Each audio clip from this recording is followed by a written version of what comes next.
Alors que se poursuit le plus long arrêt gouvernemental de l'histoire des États-Unis, l'avenir de la distribution de bons d'alimentation est tout sauf certain. Quelques 38 millions d'Américains ont recours au programme d'aide fédérale connu officiellement sous le nom de SNAP. Pour pouvoir bénéficier de ces avantages en février, les responsables devaient rivaliser de créativité pour assurer les paiements avant le 20 janvier. Mais si la fermeture persiste jusqu'en mars, cette assistance essentielle pour les familles à faible revenu pourrait être menacée. Cela suscite de l'inquiétude dans tout le pays, y compris dans cette banque alimentaire située dans la capitale nationale où, selon les chiffres du gouvernement, un résident sur 6 dépend des bons alimentaires.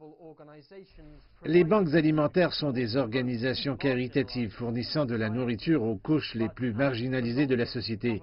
Mais à mesure que la fermeture du gouvernement américain se prolonge, les organismes se préparent à l'afflux de personnes qui travaillent, mais qui ne sont pas payées et qui doivent trouver un moyen de nourrir leur famille.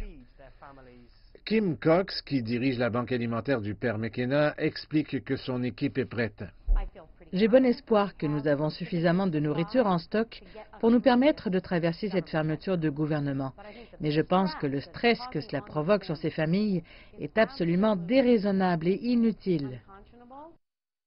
Samedi dernier, la plus grande banque alimentaire de la capitale a installé des stands d'aide pour les employés du gouvernement fédéral qui n'ont plus de salaire depuis fin décembre.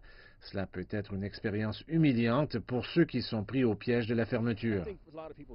Je pense que beaucoup de gens sont trop orgueilleux pour se résoudre à avoir recours aux banques alimentaires. Et puis, ils ne connaissent pas les programmes existants. Cela revient à cet orgueil. Certaines personnes ne veulent pas recevoir cette forme d'aide car ils ont travaillé si dur pour ne plus avoir à compter sur les coupons alimentaires. Ils ne veulent pas y retourner.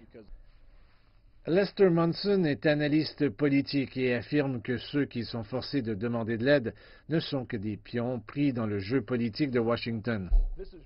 C'est vraiment une question de pouvoir politique à ce stade-ci. Cela représente quelques milliards de dollars, ce qui représente une goutte d'eau dans l'océan du budget fédéral américain. Il n'est pas question d'argent ni de politique. Plus cela durera longtemps, plus nous verrons de problèmes là où la vie des gens ordinaires est affectée par l'échec du gouvernement fédéral. Les négociations pour mettre un terme à la fermeture étant dans l'impasse, il reste à espérer que les files devant les banques alimentaires de la capitale pourraient faire pencher la balance et inciter les législateurs à remettre le gouvernement au travail.